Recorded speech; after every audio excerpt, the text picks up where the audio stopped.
So picking up where we left off in the last video, today I plan on passing the ball to JB, but when I hear him say, "Filthy, give me the ball," I dribble over to my brother and fire a pass so hard it levels him. The blood from his nose still shooting long after the shot but clock buzzer goes off. Third quarter. After. On the short ride from the hospital, there is no jazz music or hoop talk, only brutal silence. The unspoken words volcanic and weighty. Dad and Mom solemn and wounded. JB, bandaged and hurt, leans against his backseat window, and with less than 2 feet between us, I feel miles away from them all, from all of them. Suspension. Sit down, Mom says. Feels like we're in her office. Can I make you a sandwich? But we're in the kitchen. You want a tall glass of orange soda? Mom doesn't ever let us drink soda. Eat up, because this may be your last meal. Here it comes. Boy with no self-control becomes men behind bars. Have you lost your mind, son? No. Did your father and I raise you to be a churlish? No. So what's been wrong with you these past few weeks? Put that sandwich down and answer me. I guess you've been just what? Deranged? Don't me. Talk like you have some sense. I didn't mean to hurt him. You could have permanently injured your brother. I know, I'm sorry, Mom. You're sorry for what? I'm confused, Josh. Make me understand. When did you become a thug? I don't know. I just was a little Are you going to get angry every time JB has a girlfriend? It wasn't just that. Then what was it? I'm waiting. I don't know. Okay, well, since you don't know, here's what I know. I just got a little upset. Not good enough. Your behavior was unacceptable. I said I'm sorry. Indeed you did. But you need to tell your brother, not me. I will. There are always consequences, Josh. Here it comes. Dishes for a week. No phone or worse. No Sundays at the rec. Josh, you and JB are growing up. I know. You're twins, not the same person. But that doesn't mean he has to stop loving me. Your brother will always love you, Josh, I guess. Boys with no discipline end up in prison. Yeah, I heard you the first time. Don't you get smart with me and end up in more trouble. Why are you always trying to scare me? We're done. Your dad is waiting for you. Okay, but what are the consequences? You're suspended. From school? From the team. Churlish, adjective, having a bad temper and being difficult to work with. As in, I wanted a pair of Stefan Marbury's sneakers, Starburys, but Dad called him a selfish millionaire with a bad attitude. And why would I want to be associated with such a churlish choke artist? As in, I don't understand how I went from annoyed to grumpy to downright churlish. As in, how do you apologize to your twin brother for being churlish and almost breaking his nose?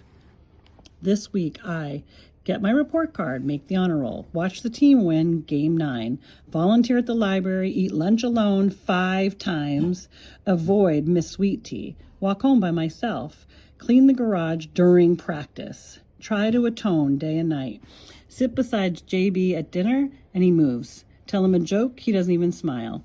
Do his chores, he pays no attention. Say I'm sorry, but he won't listen.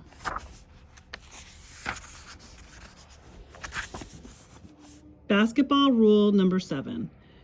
Rebounding is the art of anticipating, of always being prepared to grab it, but you can't drop the ball. The nosebleed section. Our seats are in the clouds, and every time Dad thinks the ref makes a bad call, he rains. All Mom does is pop up like an umbrella, then Dad sits back down. JB got 19 points, 6 rebounds, and 3 assists. He's on fire, blazing from baseline to baseline. Dad screams somebody needs to call the fire department because JB is burning up this place. The other team calls a timeout. Dad, JB still won't speak to me, I say. Right now, JB can't see you, son, Dad says. You just have to let the smoke clear and then he'll be okay. For now, why don't you write him a letter? Good idea, I think, but what should I say, I ask him. By then, Dad is off his feet with the rest of the gym as JB steals the ball and takes off like a wildfire. Fast break. He's on Backcourt baller on the break, a running, gunning, shooting star flying fast. JB's fixing for the glass. Bounce ball beside him. Now he's getting flyer and flyer, climbing sky. He nods his head and pumps a fake, explodes the lane. Crisp ball, cross ball, Chris and takes the break. Kaboom! Above the rim, a thunderous, almost dunk that elbow just sent JB kerplunk to the floor. Foul! Storm! Like a storm wind, Dad rises from the clouds, strikes down the stairs, swift and sharp, and mad as lightning. He yells to everyone in the gym. Now he's hail and blizzard, his face cold and hard as ice, his hands pulsing through the air, his mouth loud as thunder. He tackled JB. That ain't football. Flagrant foul, ref. He tackled JB. That ain't football.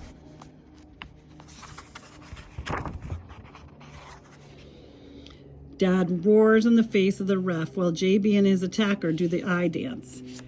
I want to join to offer my squall, but Mom shoots me a look that says, "Stay out of the rain, son." So I just watch as she and the coach chase Dad's tornado. I watch as she wraps her arm around Dad's waist. I watch as she slowly brings him back to the wind and cloud. I watch Mom take a tissue from her purse and wipe her tears and the sudden onset of blood from Dad's nose. The next morning at breakfast, Mom tells Dad, "Dr. Youngblood today or else." The name's ironic, I think. "I'm sorry for losing my cool," Dad tells us. JB asks Mom, "Can he go to the mall after practice today?" "There's a new video game we can check out," I say to JB. "He hasn't spoken to me in 5 days. Your brother has apologized profusely for his mistake," Mom says to JB. "Tell him that I saw the look in his eyes and it wasn't a mistake," JB replies. Profusely, adverb, pouring forth in great quantity. As in, JB gets all nervous and sweats profusely every time Miss Sweet Tea walks into the room. As in, the team has thanked JB profusely for leading us into the playoffs. As in, Mom said Dad's blood pressure was so high during the game that when he went into a rage, it caused his nose to start bleeding profusely. Article number 1 in the Daily News, December 14th. The Reggie Lewis Wildcats capped off their remarkable season with a fiery win against Olive Branch Junior High. Playing without suspended phenomenon Josh Bell didn't seem to faze Coach Hawkins' undefeated Cats. After a brief melee caused by the hard foul, Josh's twin Jordan led the team like GW crossing the Delaware to victory and to their second straight playoff appearance. With a first-round bye, they begin their quest for the county trophy next week against the Independence Red Rockets, the defending champions, while playing without Josh Filthy McNasty Bell, the Daily News most valuable player. Mostly everyone in class applause, congratulating me on being selected as the junior high MVP by the Daily News. Everyone except Miss Sweet Tea. "You're mean, Josh, and I don't know why they gave you that award after what you did to Jordan, jerk." JB looks at me. I wait for him to say something, anything, in defense of his only brother, but his eyes, empty as fire canyons, shoot way past me. Sometimes it's the things that aren't said that kill you. Final Jeopardy. The only sounds: teeth-munching melon and strawberry from Mom's fruit cocktail dessert, and Alex Trebek's annoying voice. This 14th time NBA All-Star also played minor league baseball for the Birmingham Barons. Even Mom knows the answer. "Hey, Dad, the playoffs are in 2 days, and the team needs me," I say. "Plus, my grades were good." JB rolls his eyes and says to Alex that what we all know. "Who is Michael Jeffrey Jordan?" "Josh, this isn't about your grades," Mom says. "How you behave going forward is what matters to us." I love Christmas. Can't wait for your mother's maple turkey, Dad says, trying to break the tension. Nobody responds, so he continues. "You all know what the mama turkey said to her naughty son? If your papa could see you now, he'd turn over in his grave." None of us laugh, then all of us laugh. "Chuck, you are a silly man," Mom says. "Jordan, we We want to meet your new friend, she adds. Yeah, invite her to dinner, Dad agrees. Filthy and I want to get to know the girl who stole JB. Stop that, Chuck, Mom says, hitting Dad on the arm. What is I'll think about it, JB replies, kissing Mom, dabbing Dad, and not once looking at me. Dear Jordan, without you, I'm empty. The goal with no net seems my life was broken, shattered, like puzzle pieces on the court. I can no longer fit. Can you help me heal? Run with me, slash with me, like we used to, like two stars stealing sun, like two brothers burning up together. P.S. I'm sorry. I don't know. If he read my letter, I don't know if he read my letter, but this morning on the bus to school, when I said, Vondi, your head is so big, you don't have a 4 head, you have a 5 head, I could feel JB laughing a little. No pizza and fries. The spinach and tofu salad Mom packed for my lunch today is cruel, but not as cruel as the evil look Miss Sweet Tea shoots me from across the cafeteria. Even Vondi has a girlfriend now. She wants to be a doctor one day. She's a candy striper and a cheerleader and a talker, with skinny legs and a mouth as big as Vermont, which according to her has the best tomatoes, which she claims come in all colors, even purple, which she tells me is her favorite color, which I already know because of her hair. This is still better than having no girlfriend at all, which is what I have now. Uh-oh. While I'm on the phone with Vondi talking about my chances of playing in another game this evening, I hear panting coming from Mom and Dad's room, but we don't own a dog. I run into Dad's room. I see what all the noise is and find him kneeling on the floor rubbing a towel on the rug. It reeks of vomit. You threw up, Dad? I ask. Must have been something I ate. He sits up on the bed, holds his chest like he's pledging allegiance, only there's no flag. Y'all ready to eat, he mutters. You okay, Dad? I ask. He nods and shows me a letter he's reading. Dad, was that you coughing? I've only got great news, Filthy. What is it, I ask. I got a coaching offer at nearby college starting next month. A job? What about the house? What about Mom? What about me and JB? Who's going to shoot free throws with us every night, I ask. Filthy, you and JB are getting older, more mature. You'll manage, he says. And what's with the switch? First you want me to get a job, now you don't? What's up, Filthy? Dad, Mom thinks you should take it easy for your health, right? I mean, didn't you make $1 million playing basketball? You don't really need to work. Filthy, what I need is to get back on the court. That's what your dad needs.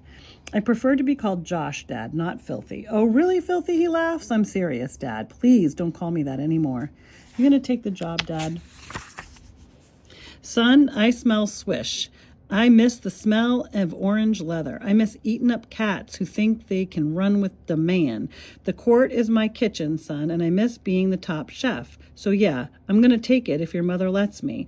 But I will talk to her about this job thing since it means so much to you. But you know, she's really worried about you, Dad. Josh. Okay, you talk to her, he laughs. And maybe in return, Dad, you can talk to her about letting me back on the team for playoffs. I feel like I'm letting my teammates down. You let your family down too, Josh, he replies, still holding his chest. So what should I do, Dad? I ask. Well, right now, you should go set the dinner table, Mom says, standing at the door, watching Dad with eyes full of panic. Behind closed doors. We decided no more basketball, Chuck, Mom yells. Baby, it's not ball, it's coaching, Dad tells her. It's still stress. You don't need to be on the court. The doctor said it's fine, baby. What doctor? When did you go to the doctor? I go a couple of times a week, Dr. WebMD. Are you serious? This is not a joke, Charles. Going online is not going to save your life. Truth is, I've had enough of this talk about me being sick. So have I. I'm scheduling an appointment for you. Fine. I shouldn't be so worried about your heart. It's your head that's crazy. Crazy for you, little mama. Stop that, I said. Stop. It's time for dinner, Chuck. Oh, who's the man? And then there is silence, so I go to the dinner table because when they stop talking, I know what that means. Ugh.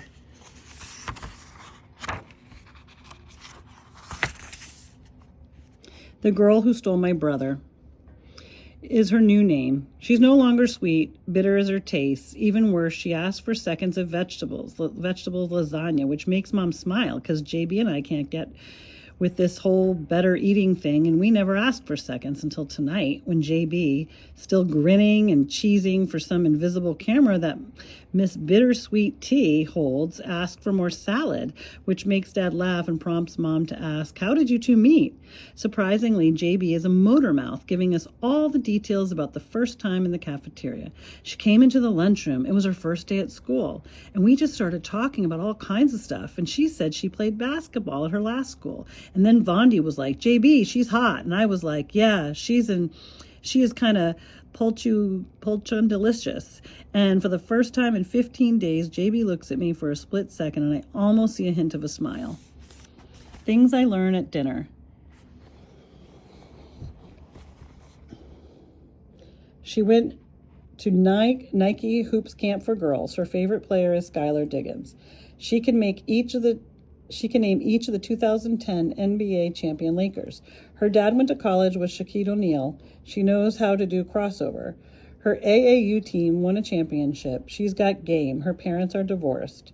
She's going to visit her mom next week for Christmas break. She lives with her dad. She shoots hoops at the rec to relax, but Mom doesn't want her playing basketball. Her dad's coming to our game tomorrow to see JB play. She's sorry I won't be playing. Her smile is as sweet as Mom's carrot cake. She smells like sugar plum. She has a sister in college. Her sister goes to Duke.